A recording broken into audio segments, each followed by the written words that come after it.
I originally, when I was writing that, I did like a little kind of poll on fanfiction.net, and I'm like, do you guys want a sex scene? And everyone was like, yes, write a sex scene. And I was like, I don't know if it's quite right, though. Like, I want to see it too. But like, she's got a husband who's trapped in a box.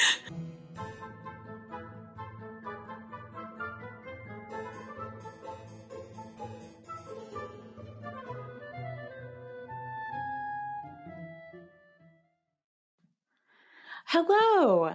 I know this might be jarring for our listeners who are used to hearing Piper speak first, and they're like, that's Lillian, I think. First of all, I'm so flattered that you know our voices that distinctly.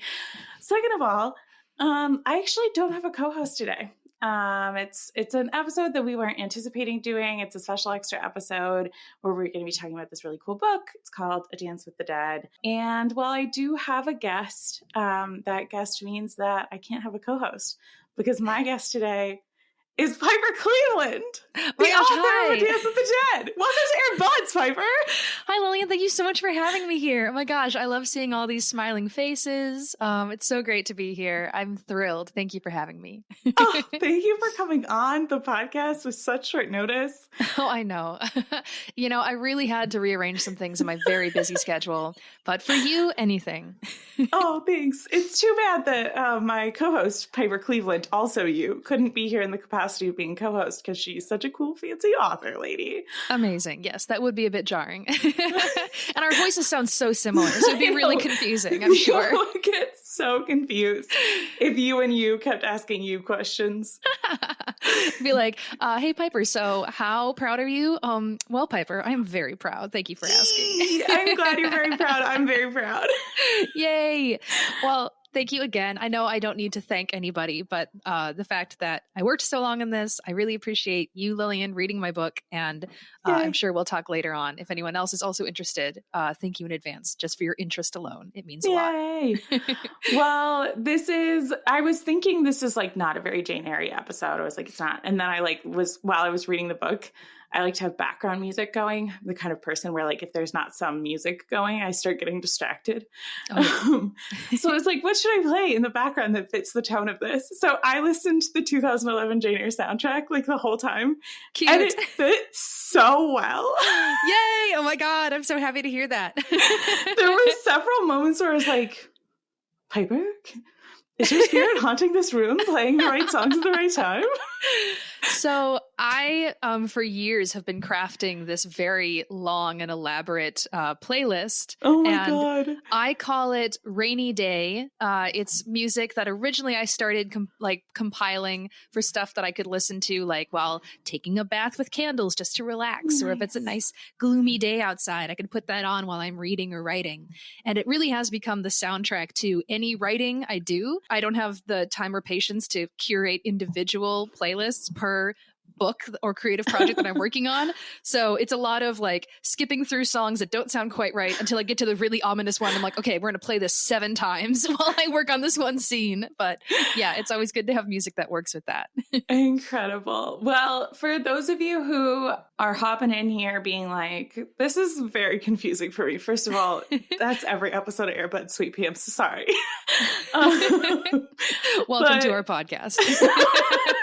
But you wrote a book. It is called A Dance with the Dead. You are now the guest on the podcast because you're the author of the book. And so I'm going to ask you a bunch of questions. And per our normal standard, when we have an author come on the program, we are going to do the first half-ish with no spoilies. And then we're going to get very spoilery.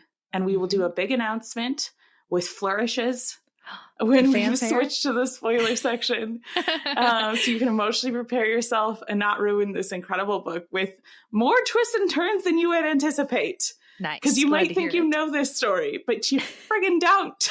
I'm so glad to hear that. So, Piper, would you please tell us what your book is about? Yeah. So, A Dance with the Dead follows our protagonist, Sarah Evers, who is a real estate agent. She is running a business alongside her partner and husband. And though the business has been going well the last few years, their marriage is steadily declining. He is definitely too focused on work. It's just really not working out the way that she thought it would. So, after he misses their anniversary, she called him the morning of and he didn't show up on time, hastily bought gifts in his hands, and then he ran off again. And she's like, I feel so unseen right now. Well, out of the blue comes a phone call for a client saying, I have a very nice property. The man I'm representing would really like to speak with you. And she's like, you know what? I need some time away from my husband, so I'm going to go to this place. Turns out it's a very creepy yet beautiful and ominously familiar mansion out in the deep dark forest where she now finds herself suddenly trapped when a storm comes and she can't leave. But you know what? Turns out the guy that she's helping is insanely handsome, kind of creepy, and very into her. So now she needs to figure out what to do while stuck in this house. There are so many mysteries unfolding. Why is the butler so creepy? Why does this guy look at her like he knows her? And why is she so into it? So, as the mysteries unfold, she now has to decide what part she's going to play in how the story will end of this very spooky tale. Nice. Yes. I think the why is she so into it is actually a question that Piper is asking Piper on this one. I know the answer.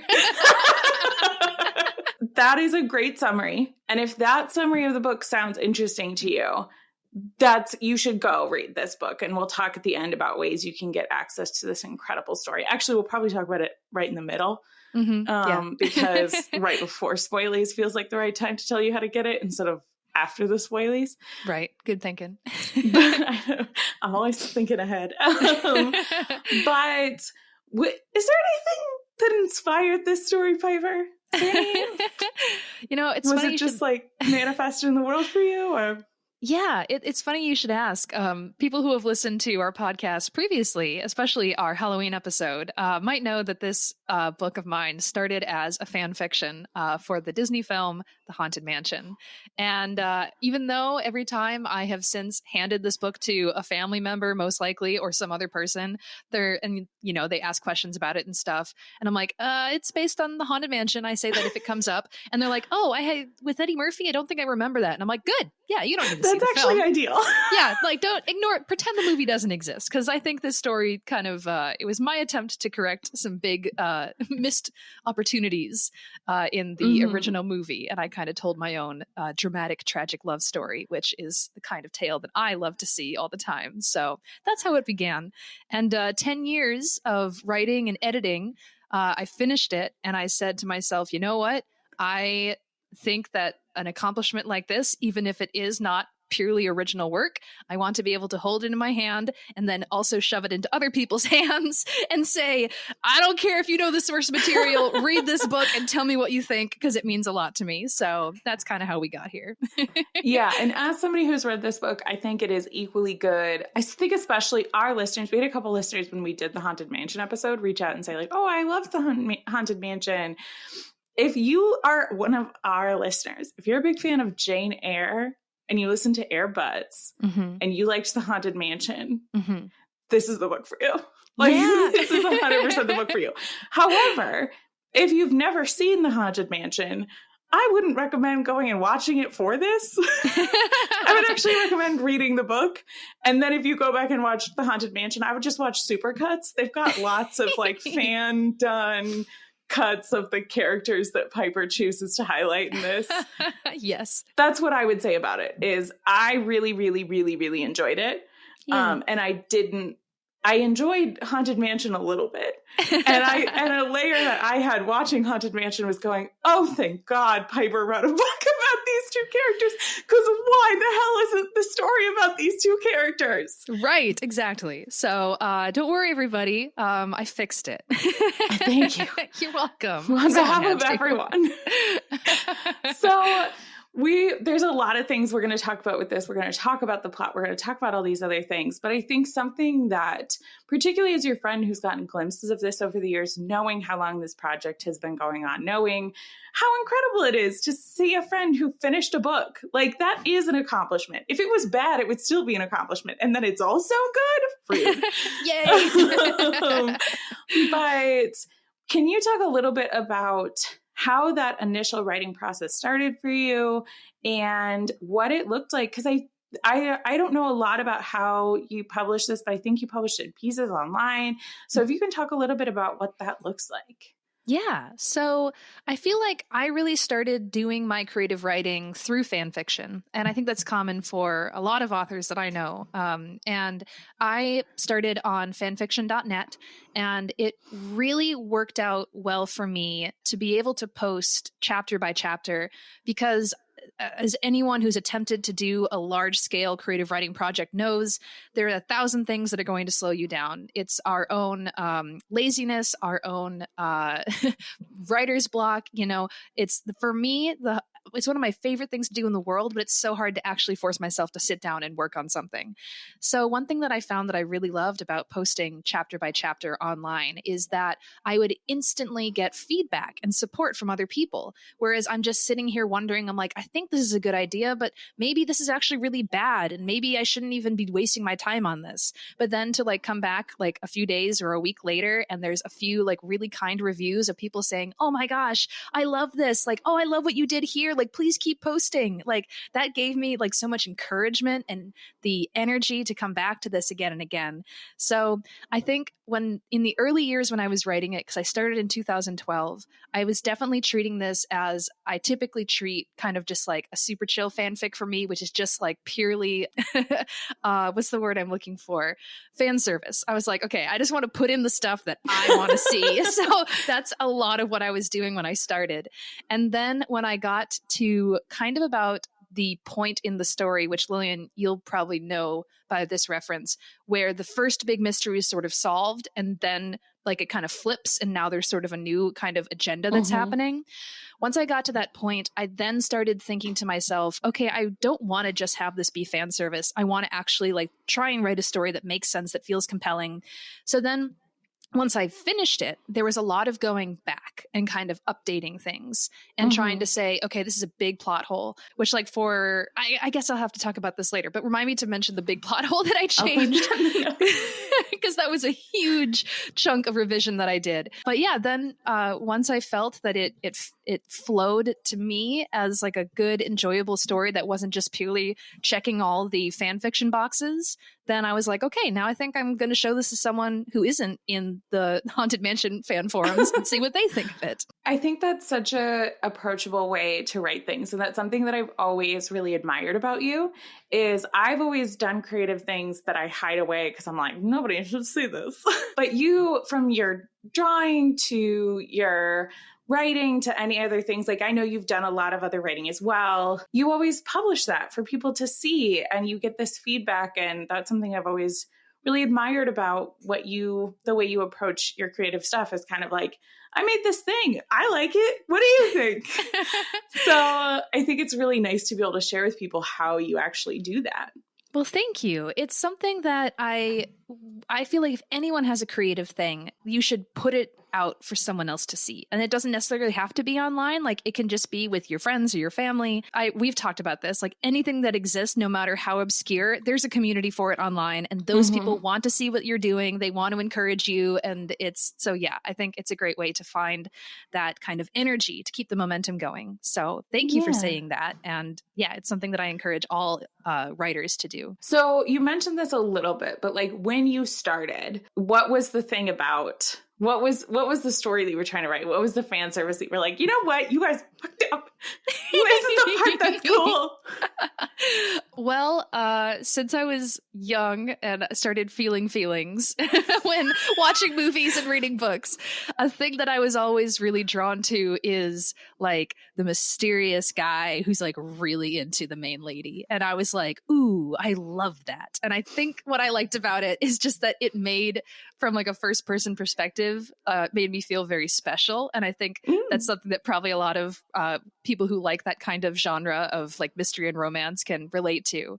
So there was an element of this in the movie that I was watching, and then they just kept walking away from that. And I'm like, no, I need to know why is this guy so like in love with her? Like there was like this undying devotion, and I was obsessed with that because I feel like these kind of, I don't know, grandiose passions are something that, especially back then, 18-year-old me had never experienced in my life. Nowadays, not really either. And so You're saying Sam wouldn't be haunting a mansion for 180 years?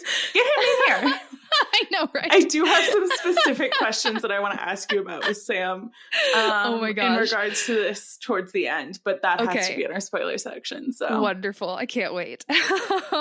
So I just wanted to kind of, I don't know, indulge in that trope, which I had mostly seen almost as typically as like a side piece of a lot of different stories. And I'm like, I want a whole story that's just these two people, and this guy is like so into her, and it's like, oh my God, I shouldn't want this, but I do. I don't know, it's just fun and exciting. So yeah.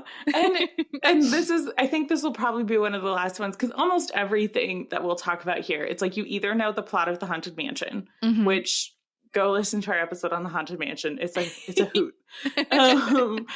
Or it is spoilers for the book. Like the plot of the Haunted Mansion is all the non-spoiler things we can tell you. What was it like going back and editing something that you had written at 18? When did you start re-editing it? I think I started re-editing like probably like 2015, 2016. So like right when I'm about to graduate college, and I'm now going back and I'm looking at my high school writing. And there's definitely always, I think most writers can relate, this kind of cringiness that you feel. I think the big thing that stood out to me is when I was 18, I was still very much in my like edgy dramatic phase. I'm not saying I haven't left that behind. That is still a little part of my personality.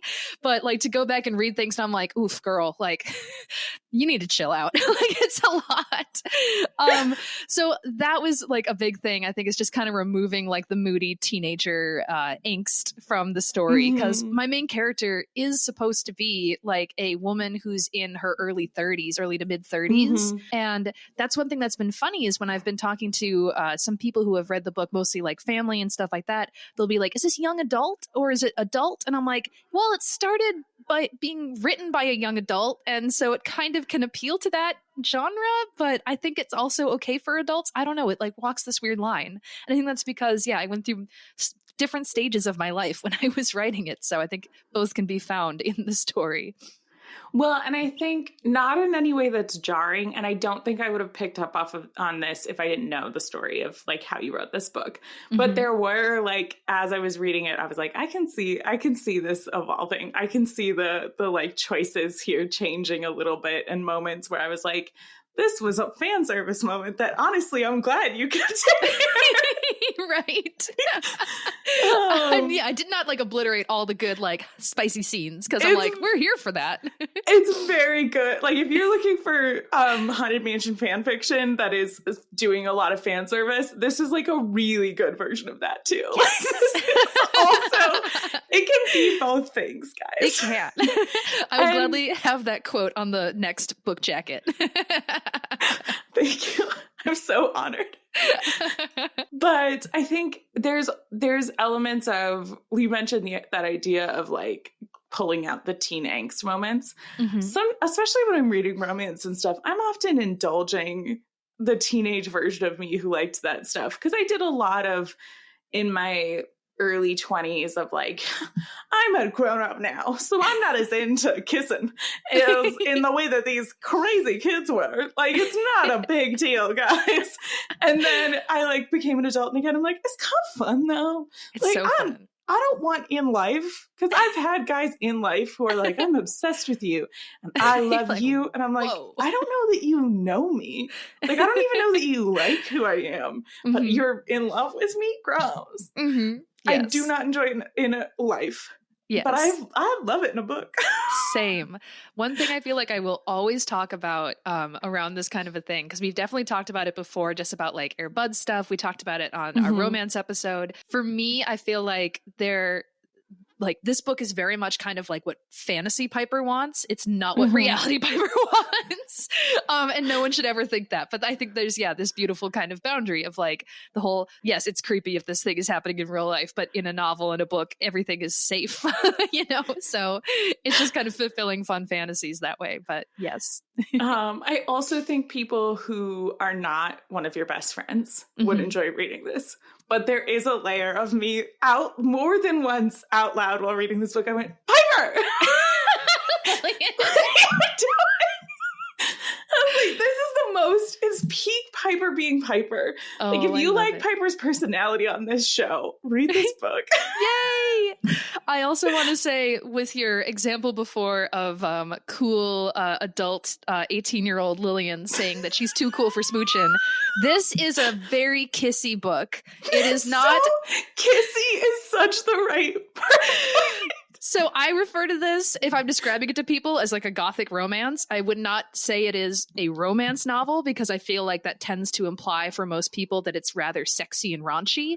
There's like implied sexy, raunchy stuff, but it's mostly just a lot of kissing. It's a lot of smooching it up. So, which is one of my favorite things, because it's so soft and nice and I love it and it makes me happy. So it's all in my book. For anyone who reads a lot of romance books and is aware of like a spice scale, I would call this like a 0.5 to a 1. Like, it's like, I've read some 5s, guys. I don't recommend people who have not read a lot of spicy things jump into a 5. But most, like a Bridgerton is probably like a 2 or a 3, just to give you guys an idea of where this is at. That being said, we're going to talk about this because there are moments where I was like, did they just have sex? Yep. So, but it was a question mark.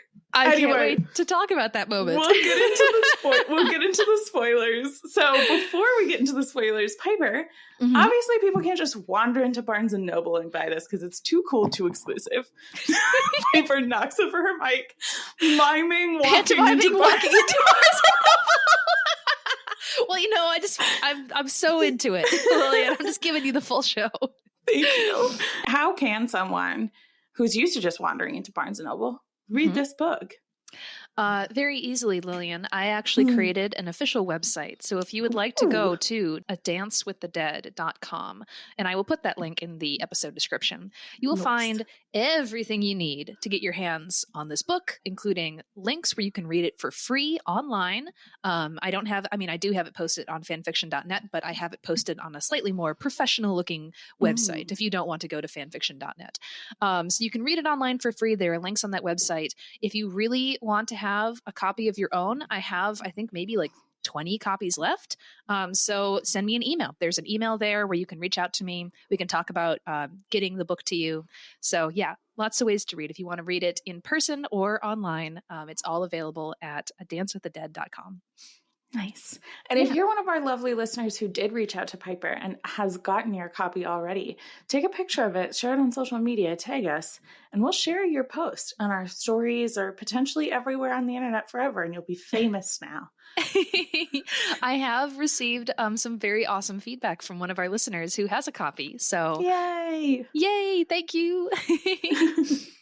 But okay, so if you are listening to this, you haven't read this book, pause this right now, go to the website, read the book, come back and listen to the back half because we are about to do spoilies. Yeah. And should we begin with the big question? Did they Please have sex? Tell me. No, there are moments that I need to talk about specifically. I want to go beat for beat and be like, you're telling me this wasn't them having sex? Amazing. But, Yes. I want to talk about the big plot hole that you changed.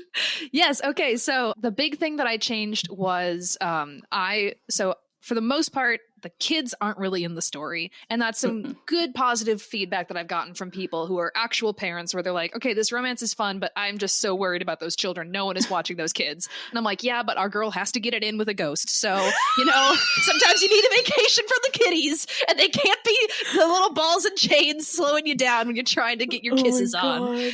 So the kids aren't in it very much, but in the first draft that I did, Jim was hardly in it as well. And so it was like I had this whole thing where he didn't show up until like after the scene in the graveyard where they were like walking around in there and everything. And I realized, I was like, okay, this is too much. Our girl can't be indulging this heavily in her spooky romance affair with this dead guy. She has to actually be worried about her husband and care about these kids. So I switched it so that like right when she goes to sleep and has the kind of dream that sort of reconnects her with her memories, that's sort of when her husband shows up at the mansion because he realized he fucked up. He's come to try and get his wife home and save his marriage, but this evil racist ghost has kidnapped him and is now using him as leverage to be like, hey, you can't tell Edward what is happening, which I now realize maybe I should do another summary just so people know what I'm talking about. Because I'm realizing that as well, is as you're talking about it. Because the big thing that's important there, like you say she gets her memories back, and all of a sudden I went, oh, I'm assuming you read the book at this point, but by the way, she's both people. Yes. Okay. So another kind of version of this, the full version of this story, is that our main male love interest, I'm going to say, is Edward Gracie. He's the man who has the estate. He sees Sarah's photo in like some mail that comes to them to be like, hey, sell your house. And he's like, oh my God, that is my dead fiance. Like I have been stuck in purgatory, haunting this house for 180 years, hoping that someday she will come back to me. Because right before they were going to get married, she decided that she couldn't handle it, killed herself, wrote a letter that told him so, and he was so sad that he offed himself too. But then when he woke up after being dead and found out he's a ghost, his beloved isn't there. He's like just at this house with the butler and then whoever else happens to die because some horrible thing has happened, which is now cursed the land.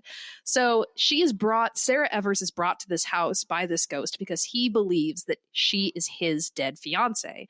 And although she's getting these like weird moments of like remembering things that never happened and all this weird stuff is going on, he eventually, like, as he's kind of like telling this story, because he's like, I have to help her get her memories back without freaking her out. She then kind of starts to get these glimpses to be like, oh my gosh, like, I don't know what's going on, but I do remember these things. Why is this happening to me? So she ends up, being like, I'm freaked out, I need to go to sleep. And he's like, okay, cool, go to sleep. And so she sleeps, and in her dream she's like reunited with this other like half of herself. And the idea is that she had actually been murdered by this evil guy, Ramsley the butler, a racist asshole. He killed her, and she was then reincarnated much later on as this person.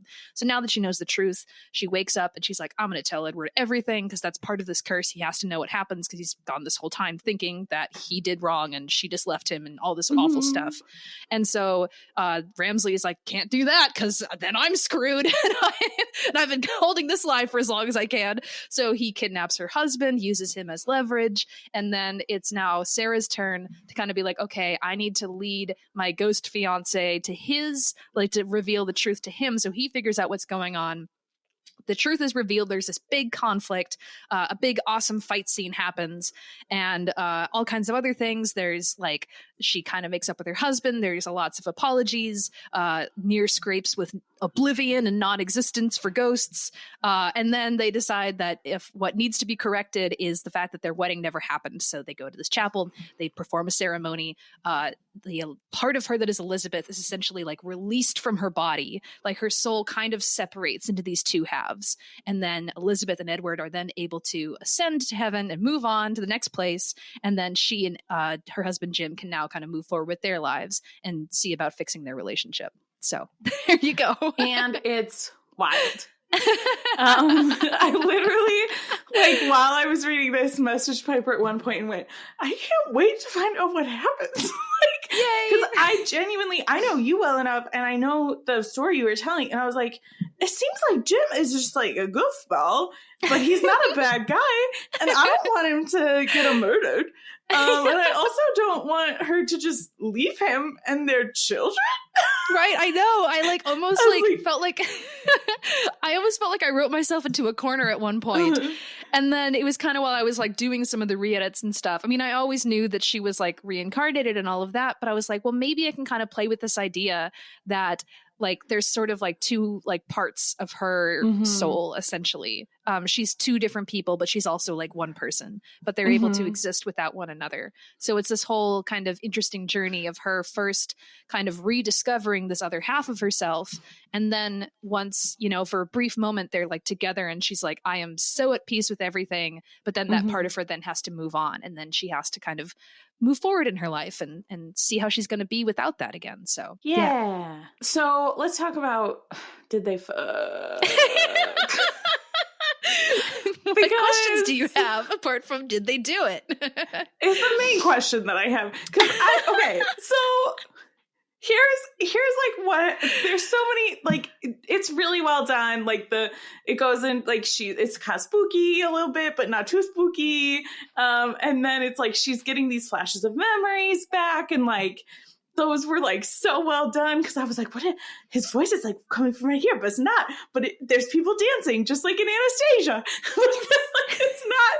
But then it's not that. But he isn't actually seeing the things that she's seeing. But and it's so interesting the way you flipped back and forth between the two characters' perspectives in a way that was actually surprisingly easy to follow. I'm so glad to hear that. I've gotten feedback from other writers before saying that they're not fans of because I like to write in third person, and I've heard some people say that it's too jarring if you kind of switch between perspectives without having any kind of obvious perspective break. But yeah. I'm glad to hear that you thought that it flowed well without being too confusing. I think it worked in this. But I've seen it not work well before. And I think particularly there were moments where it's you almost needed that. But I do think in general, I'm a bigger fan of things being broken out as it doesn't have to be chapter by chapter switching perspectives, but even just those little section breaks is what I'm more used to. Because as we've established on the show, I read a lot of romance. Which is why I feel like I'm talking to an expert to be ooh, I can't wait to hear what you think and where you thought things were going and then where they actually went. So yeah. So, because I think particularly in those moments when it is somewhat confusing. You do have to actually read it, because she's hearing his voice and we're in her head, but we're also in his head where he's leading her through this hallway and he's trying to get something from her, but we're not necessarily sure what it is. And we're still not really sure what's happening to her. So it is a lot to put together, but I think the way it comes together is really well done.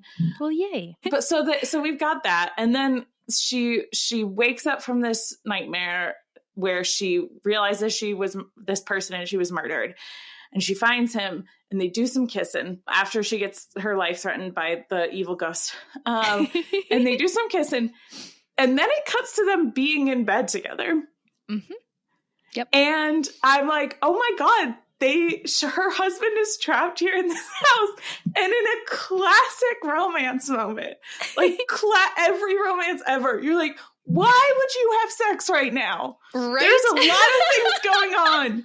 You just found out your husband. So you found out that you had this second life. I get it. But you also found out your husband is actively kidnapped in the house that you are in.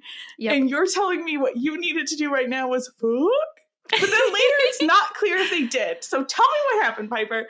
So they definitely fooled around in some capacity. Okay. I originally, when I was writing that, I did a little kind of poll on fanfiction.net, and I'm like, do you guys want a sex scene? And everyone was like, yes, write a sex scene. And I was like, I don't know if it's quite right, though. I want to see it too. But she's got a husband who's trapped in a box.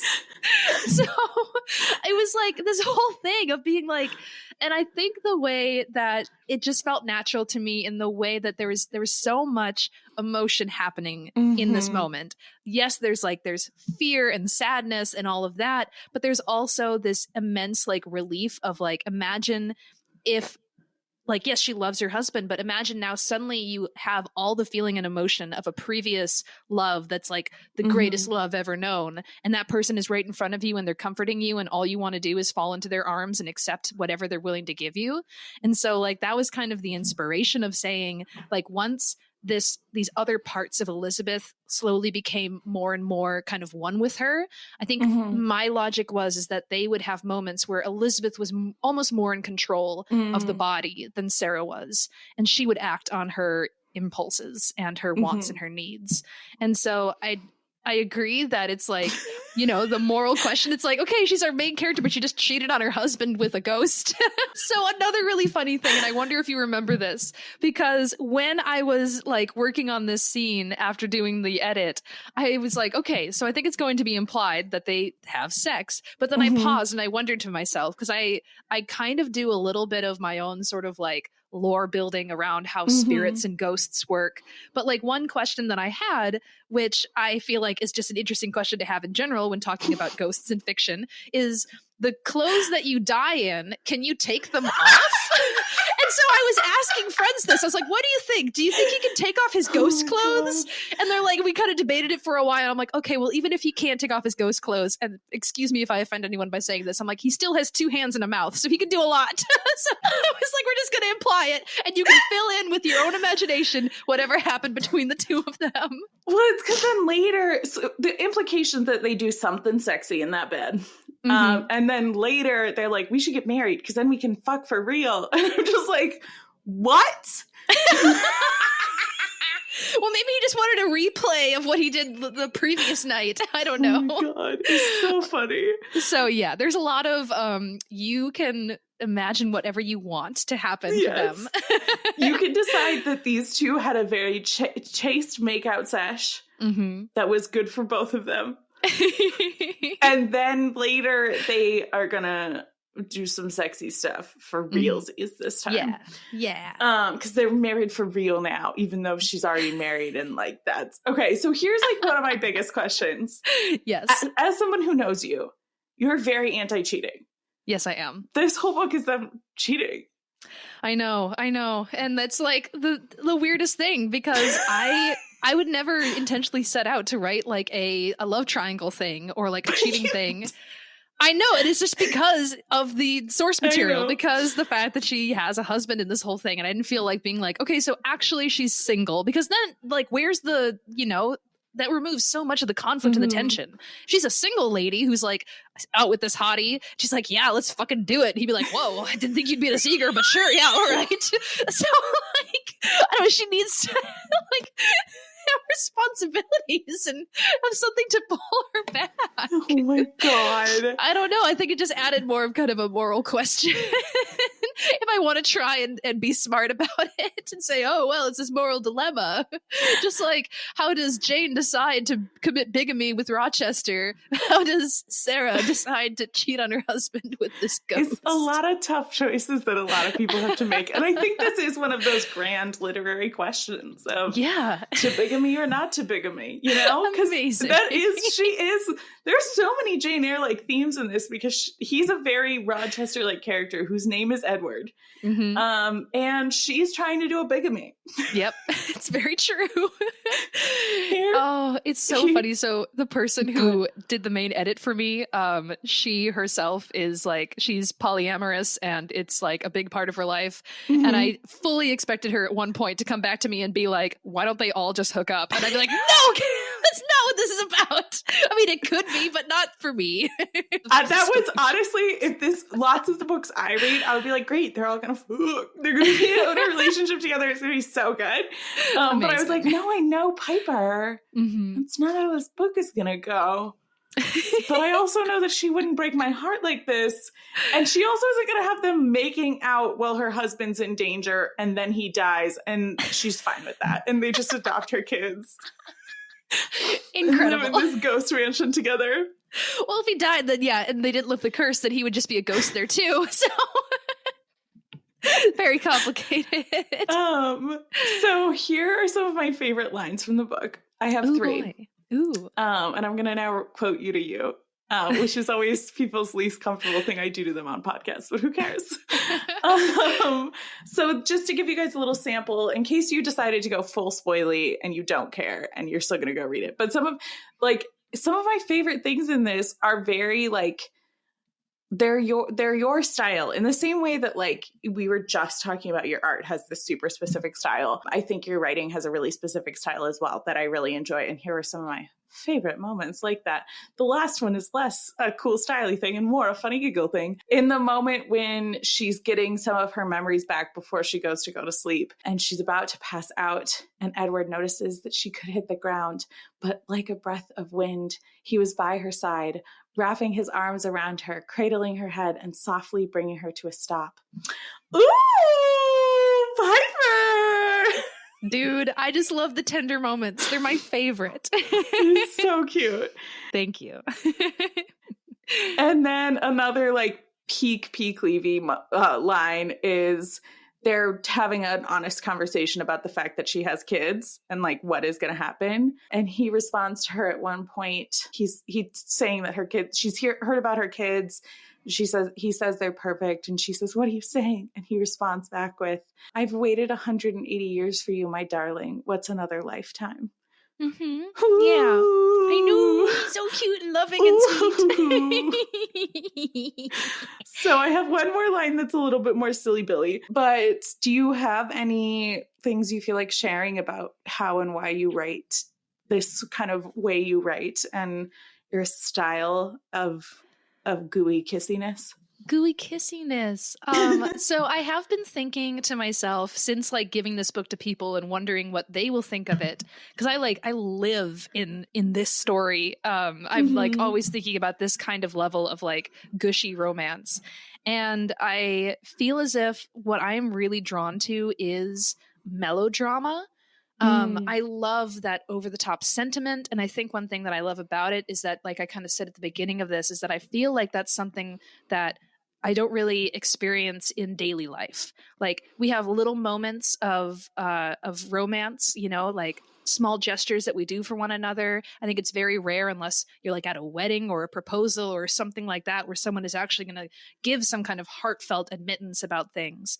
And so I think there's a vulnerability to that I really love. We've talked so much on this podcast about how I think the best way for me to fall in love with someone is when if you can be vulnerable with someone, that really shows how open you are to trusting them, to being open to love, to being able to give love. And so melodrama is something I'm drawn to. It's something that I definitely put into my writing. I think you can also see it in my art. I do very dramatic poses for things, but I don't know.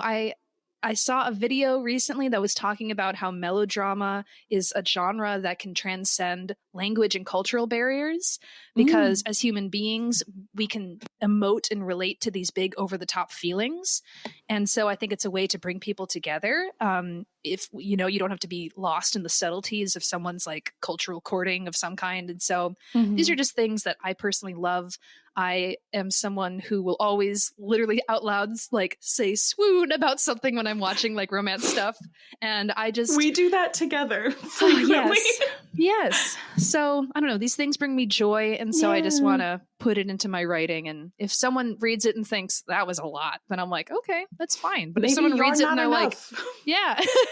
and they're like, oh my gosh, that was amazing. I'd be like, yay, I just want to fill you with good feelings. Yeah. If you like it, and that's one of the things that like, I love you and I love this book very much. And it's very, very, very good.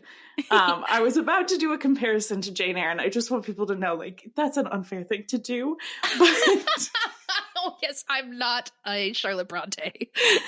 But there are moments, I think it's ever so slightly more realistic in Jane Eyre. I think it's ever so slightly more like, I think the story she sets up is arguably more melodramatic than this because it's more real. But I think it is a little bit that like, if you're the kind of person who watched Haunted Mansion and goes, Eddie Murphy laughing ruined this movie for me because I was crying over the fact that this man loved this woman so much, this is a book for you. But it also has several humorous moments. Yes. Are you ready to transition into humorous moments, Piper? Specifically humorous moment. I am. Tell me what made you laugh. The thing that made me laugh the hardest, because it's so very funny, because it is simultaneously, every time Jim is on page, I don't know if this was me projecting or if this was your intention, but it felt like Eddie Murphy was doing an impression of this guy. Amazing. I was literally, when I wrote it, I was thinking to myself, I'm like, I feel like this is how he would deliver a line. But here's my favorite one. So they're at the very end. Sarah has figured out that the way to break this curse and the way to set Edward free is to allow Elizabeth to take control and to marry him. And then they will both be set free. And she's pretty sure they're going to be separated and it's going to be all good. And she pulls Jim aside to explain this to her. Jim says, "You expect me to stand by while you marry your ex-boyfriend? Sarah, how could you be considering this? It's insane and frankly, very upsetting. I am not okay with this." Just telling it like it is. I mean, who would be like, yeah, sure, go for it. I trust you. I just picture Piper respond, like, because in romance books a lot, like, characters go along with stuff that you're like, why are you fine with that? And this very much feels like actual Piper being like, you know what? I'm not okay with it. You know, I'm not on board. Well, I mean, for me, like, of different, romantic tropes, like I always want my love interest, whoever they are, they need to be, they want to fight for their love. Yeah. And so for me, Jim wouldn't be interesting if he just stood by and he's like, yeah, you can cuck me. It's fine. I'll get cucked for you. Be like, no, he has to be like, no, I'm putting my foot down. Like, I'm your husband. You're my wife. We're a thing. I don't want this to happen. This is a thing. Do you remember the time we got married legally for real? For realsies?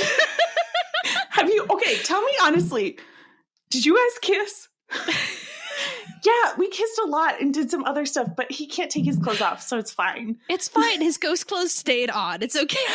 The whole time. Did they stay on because he is cursed and they had to stay on? Jim, don't get into semantics with me. Yeah.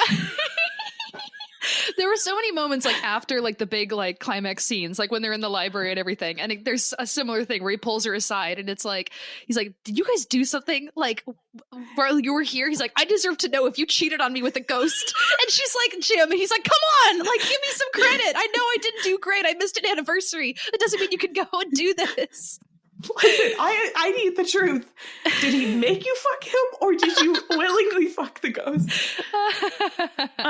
So here's my big question that I have for you, P. Levy. Mm-hmm. If Sam had to marry someone to release them from a curse, and it was not him, it was a reincarnated spirit that was in his body, would you let him do it? Only if I experienced the same scene that Jim and Sarah had in the chapel, when it's kind of like, because again, I'm like, how do you convince someone? How do you get their trust to do this? And so the scene that I wrote was kind of this moment of, she's like so much Elizabeth in that scene that when it's happening, that when he looks at her, he's like, I mean, yes, you look like my wife, but I feel like I'm standing here with a stranger, like this. Yeah. So just kind of being able to establish that this is a different person. So if I had a similar experience like that, and I was like standing with Sam and suddenly I'm like, whoa, it feels like I'm here with Elvis Presley and he needs to get back with his dead wife, then I guess, sure, you can do that. Sam is secretly Elvis Presley and he needs to marry his former love. Yeah, because there's God, a girl down in the jungle room and she's waiting for him, however that song goes. Sam, I would love you to publicly on social media in a way that our listeners can see. Let us know how you feel about Piper's first person that she thought when she thought dead celebrity that might be trapped inside of my fiance. Her brain answered Elvis Presley. Well, that's because, listeners, if maybe this will be a Patreon episode at some point, but one of the coolest experiences of my life was a dream where I got to hang out with Elvis Presley. So if you're lucky, I might tell that on air at some point. So that's just where my mind went. That is the only reason to have a Patreon. Oh, okay.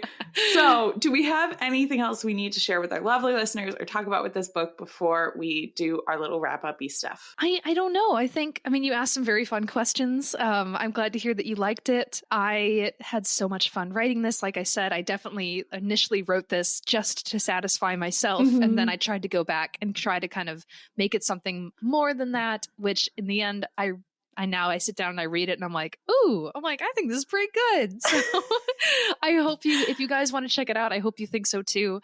And Lillian, I thank you so much for dedicating an episode of Earbuds to talking about this fun, spooky romance. Thanks for coming on my show. I'm sorry my co-host couldn't be here today. What a slob. She's so unreliable. She's usually not this flaky. She's usually super reliable. It's very weird. Yeah, I don't know. I can say You're that like, about from her. my perspective as the author who came on your show, I find it rude. Well, it's okay because that Piper is just the other side of my soul who I recently reaccepted into myself after a ghost dream. So I can say that about her. So is Earbuds Piper or author Piper marrying Sam? Well, I'm sticking around with him. So, He just gets two wives. Oh yeah, I forgot it's the reverse situation. Amazing. Just flip personality. It'll be fun. Incredible. I'm so excited. Okay.